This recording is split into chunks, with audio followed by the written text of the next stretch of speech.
Hello, I am a grown man standing in a blank room talking about a children's video game. I just wanted everyone to be aware of what is occurring here. But of course, we are talking about a children's game because we are talking about the greatest game ever made, and that is TFT. In today's video, we'll be ranking all of the TFT sets, starting from set 1 all the way to the current set here.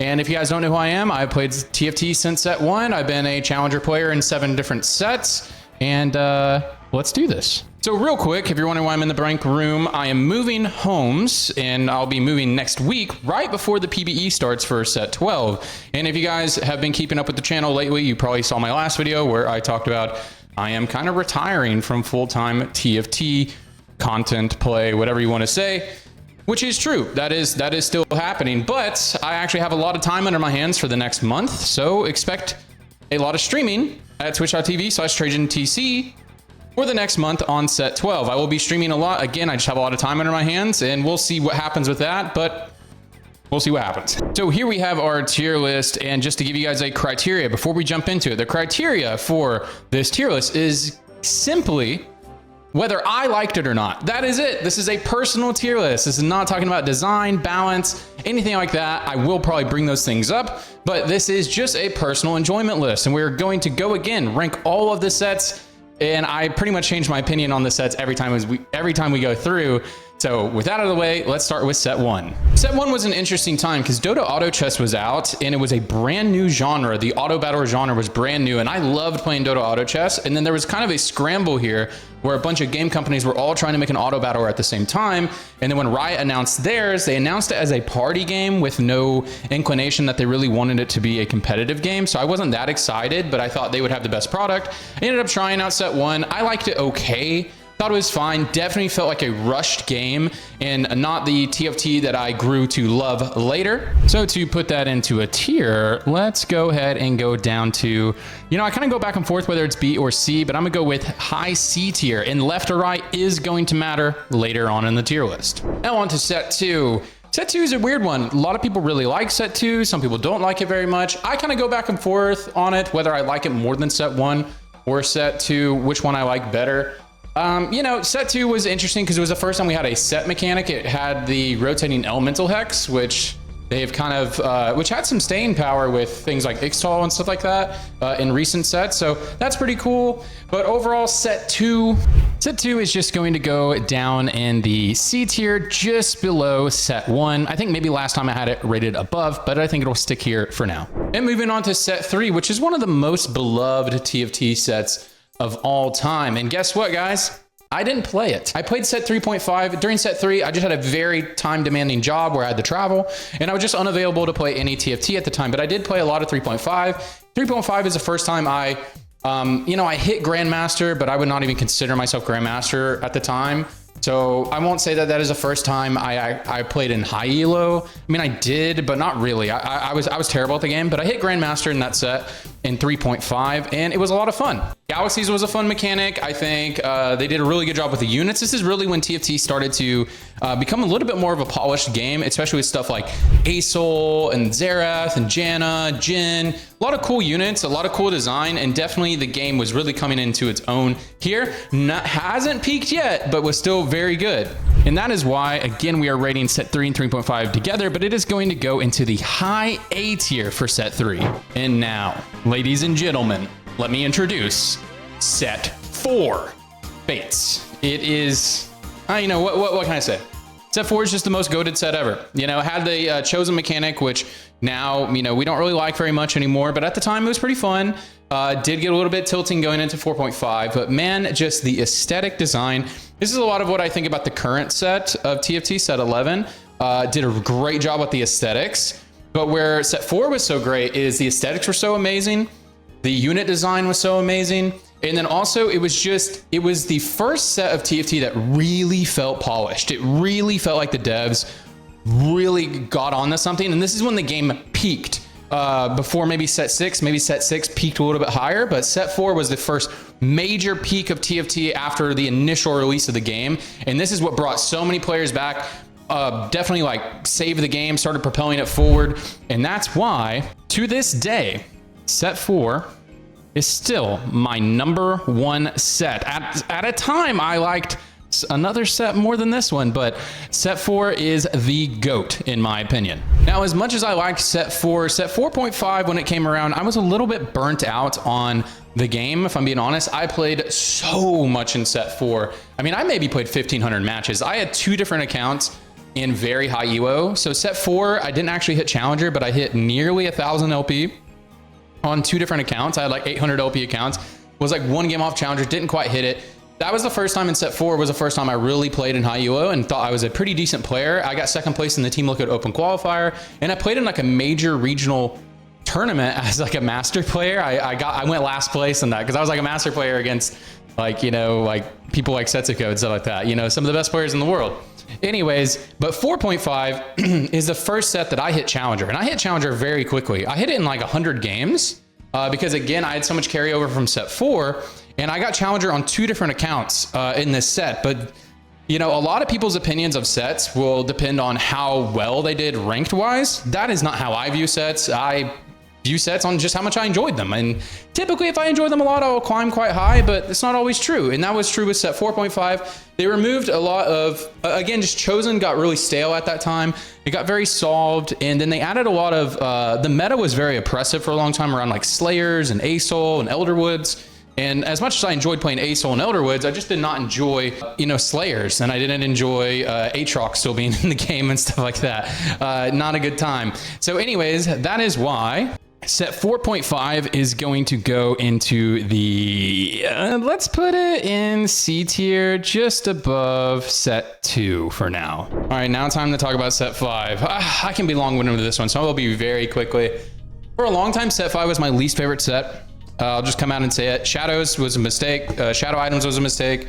It did have the impetus for Radiant items, which is a permanent mainstay in TFT, which is cool.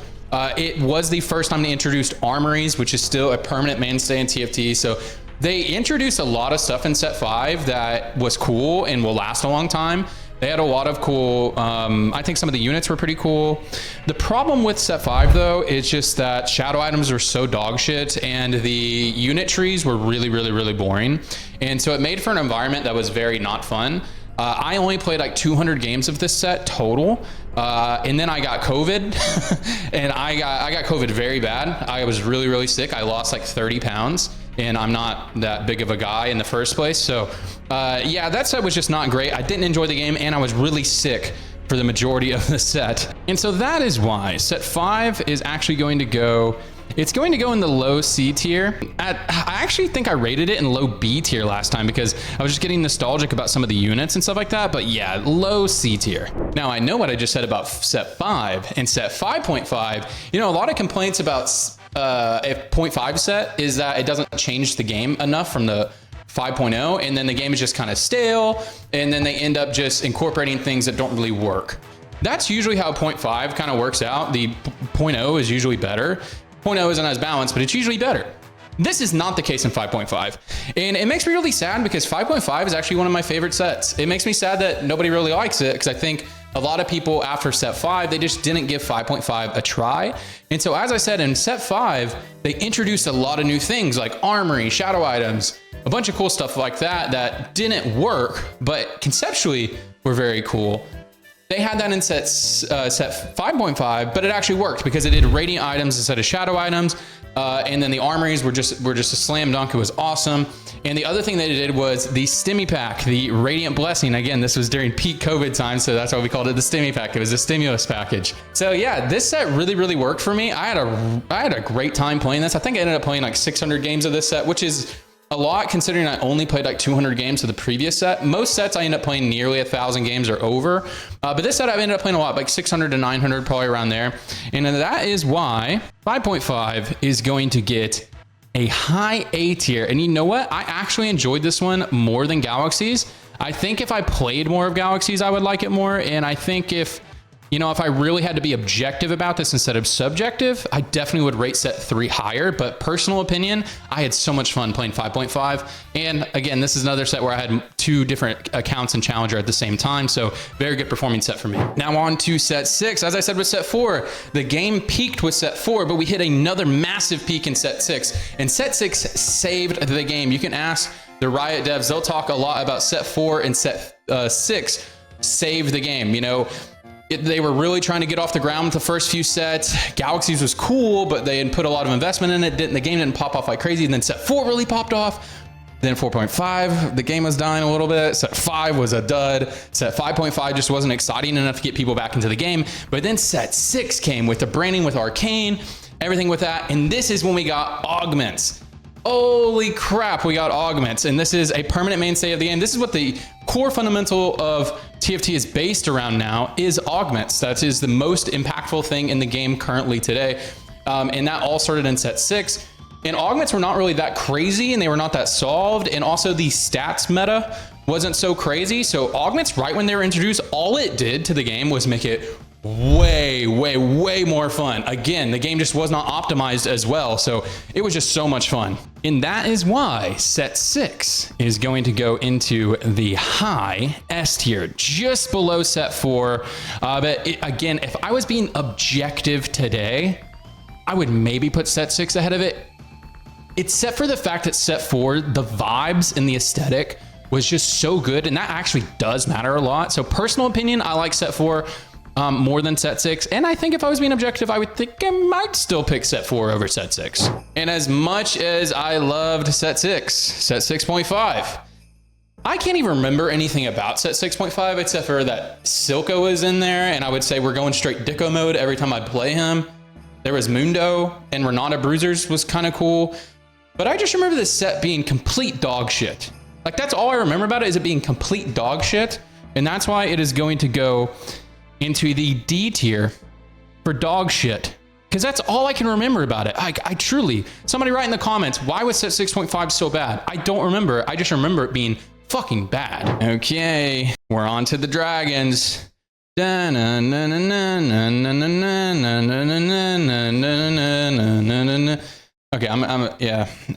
guys, dragons. Let's make every team composition have to have a permanent Colossus. And so no matter what level you are, you have 1 less unit on your board. And so that is 1 less spot that you can flexibly build your composition, which makes the game feel like, say it with me, dog shit. It makes the game feel like dog shit. And so that is why dragons is going to go in D for dog shit. It's going to go ahead of 6.5. And I actually really enjoyed, the one thing, the dragons were cool. But the actual gameplay, when you play this long term, you're playing it competitively, was complete. Say it with me again. Dog shit. All right, if set 7 was dog shit, what do we rate set 7.5, which is still dragon? So one big problem in set 7 was how impactful a dragon was, and they cost so much gold, and there were only 8 cost and 10 cost dragons. And so if you naturaled a dragon on stage 3, which, sometimes you natural 4 cost, right? Had the same odds. So if you naturaled a 4 cost on stage 3, you just won the game for free. You win the stage 3 no matter what, just because you naturaled this 8 gold unit. And so that was a very terrible thing. So what they did in set 7.5 is they added in Zippy. They added in a 3 cost dragon. So you could compete with the high rollers by rolling. There were 2 different 3 cost dragons, I believe. And so you could actually compete with them. So that was a great thing they added into the game. Lagoons is one of my favorite econ traits ever. It was a really fun time. And I really enjoyed the water dragon Soam. So for all those reasons, set 7.5 is actually going to go into the B tier. B tier for bodacious, because I don't know. I just had fun playing it. I still didn't enjoy the dragon bullshit, and I think I climbed the challenger in this. I don't know. I didn't play a whole lot of games because I knew I didn't like dragons, and so I just played a little bit, and I think that's why I like it a lot. And I had a lot of fun. I just spammed lagoons before they were meta, climbed a lot of LP, and then it became meta, and then I just peaked really high, and then I quit the game when they became not meta anymore. So that's how I enjoyed this set. Okay, I know I just said I kind of liked set 7.5 a little bit. I just have some positive vibes thinking about it, but that is actually the first time I quote unquote quit TFT. I mean, from set 3.5 and beyond, I was going hardcore, full-time streaming, making content, grinding the challenger every set, or at least attempting. So, you know, I would hit it most of the time, you know, really grinding every set. And then set 7.5, when that ended, I was like, okay, I gotta take a break. I needed to address some health stuff in my life, but also I was just like, man, I'm burnt out on this game. We've had, you know, dog shit after dog shit set. It was 3 dog shit sets in a row. And then I kind of liked set 7.5 a little bit, but still wasn't it for me. And then set 8 came out and I just saw the hero augment bullshit and I was like, no, sir. So along with set 3 earlier, I didn't actually play set 8.0. Maybe I played a few games, but then I played some set 8.5 when set 9 was announced, because I knew set 9 was gonna be a banger. TFT built their new building. I knew a lot of money was going into TFT, so I was like, okay, this is a good time to get back in. And so I started playing a little bit in set 8.5, and set 8.5 is complete and utter dog shit. Sorry guys, I know some of you guys like it. Hero Augments was terrible. The only good thing that came from this set was threats. Threats is one of the best traits of all time. And threats are goated, and I'd be very happy if they returned. I love threats, they were great, they were awesome, and I hope they do return. But other than that, complete dog shit. Hero Augments is the exact antithesis of what I enjoy about TFT. What I enjoy about TFT is that all of your decisions throughout the game have some level of equilibrium on how important they are. Obviously, some decisions are more important than others. The 3 times you choose an augment are the 3 most important decisions you'll make throughout the game. But I like the variance between how important a decision is, between how less important a decision is. I like all those decisions to be as close to equal as possible to make the game feel more dynamic, more diverse, and to feel like I can have a lot more impact on how my game goes. And hero augments are the antithesis of that, because it's actually just one decision that matters way more than all the other decisions. And if you make that decision wrong, or if you make that decision and somebody else also makes that same decision to screw you over, yeah, that is just not how I enjoy TFT, so fuck that. And now we have set 9. I'm gonna have some controversial opinions on set 9 and 9.5, because again, this is a tier list based on personal enjoyment. So set 9 is when they introduced Legends, which is cool. I'm always, so if you guys watch when they do a set reveal and I discuss it, or I'll discuss my thoughts on a new set, I'm very optimistic about most sets. I will acknowledge the potential negative downsides, but I always lean into what could the peak of this look like. And so when they announced Legends, I thought like, okay, this is cool. You can develop your own playstyle around a thing. With the obvious downsides of like, okay, yeah, but what if one Legend turns out to be better than all the other ones, and then all of us have to use the same playstyle, and then that'll create comps that become very oppressive because the Legends make them even more oppressive, and it'll make a bouncing nightmare. And that's exactly what happened. You know, that's what happened. And so I actually really didn't enjoy set 9. This was when I was making my comeback to TFT. And I'll just be honest with you guys. I know I said earlier how well I perform in the set doesn't affect my opinion too much, but I had a really hard time in the sets. Again, I think the game in the meta and the way it was designed was really oppressive and just not conducive to what I'm going to enjoy with TFT. So I think that definitely affected it. But obviously I was just rusty. I took a year off of the game and I couldn't hit Challenger in the set. I really tried and I couldn't hit Challenger. I could hit high GM. I was in top 250 for a while, you know, for the first month of the set, but I never actually hit the Challenger ranks. And so this one was a tough set for me. And it's going to go down here into the low, it's going to go high C tier. It's going to go the highest in the C tier. Here, because I still think it was a solid set. I think Legends was a nightmare. I think the set would have been great if just Legends didn't exist. So that's why I'm going to rate it a little bit higher here than I initially thought. But yeah, high C tier. As I said, guys, I'm going to have a controversial opinion on 9.5. Now, I know 9.5 had some really oppressive metas with Bilgewater, and then the end of the set with the TF legend and like multicasters and whatever. There was another legend that got really oppressive at the end of the set. Don't quite remember. But I had a lot of fun playing this set, because you know what I did? Right when this set came out, so we had the really oppressive Bilgewater patch, I just didn't play a lot. I climbed up to like Diamond 1, didn't play a lot, didn't try to race or do anything like that. And then when the Bilgewater patch ended, I grinded 100 games on the second patch, hit Challenger, and then the multicaster TF patch hit about a month into the set, hit pretty early, and I said, deuces, I'm out of here. And so my interactions with the set was actually really fun. I just played the most fun patch, And so I had a really good time. So again, if I was making this list objectively, I think I would rate this set quite low. But this isn't an objective list. This is a subjective one. And I actually had a lot of fun playing the set. So I'm gonna put it into the high B tier for, I bet you didn't think I would put it in the B tier. And now on to set 10, set 10. That was the last set. You know, I don't know what I rated this at the end of the last set.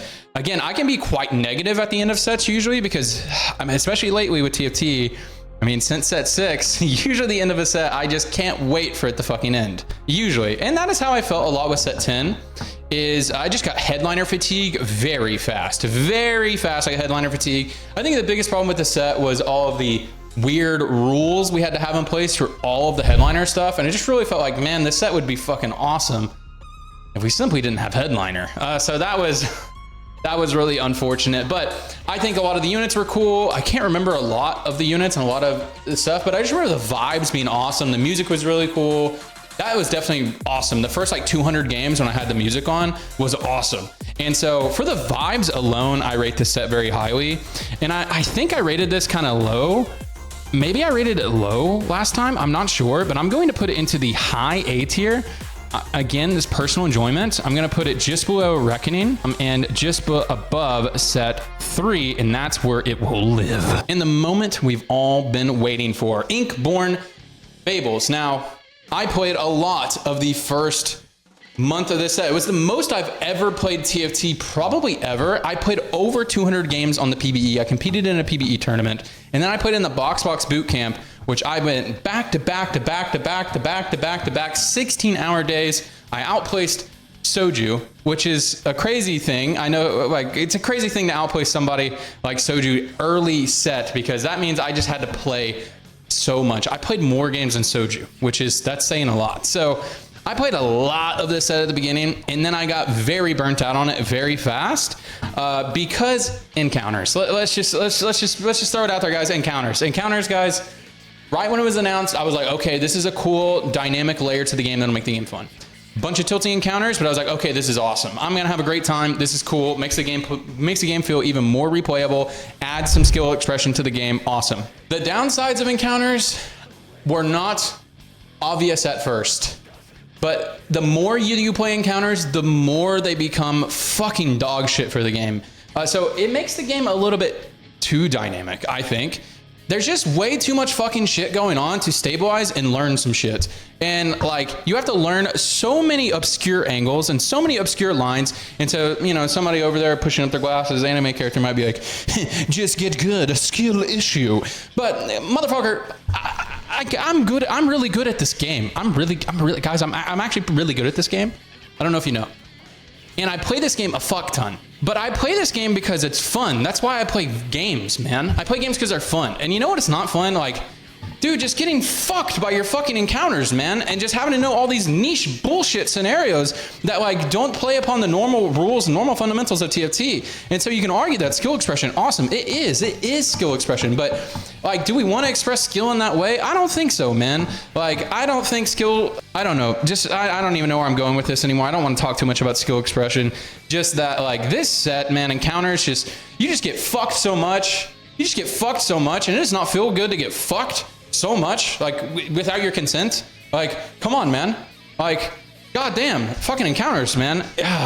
Again, one thing I will say, this set is beautiful. It's absolutely gorgeous. And I think the unit design was pretty cool. I think a lot of the units are fun. And if they, in like the stuff they did with Aurelia, Zaya, a lot of the legendaries have really cool designs. Udyr has a cool design.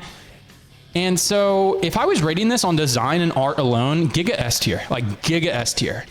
But again, this is an enjoyment tier list. And for the enjoyment tier list is going to go into the, sad to say it, guys, the low B tier. B tier for barely good. Barely good, barely good. Hey, barely good is better than barely bad. So again, that is the end of my tier list. Hey, you guys, put your list in the comment section below on all the TFT sets that you've played. And if you want to see me live, catch me live next week when PBE starts at twitch.tv/TrajanTC. I'll see you later. Bye-bye.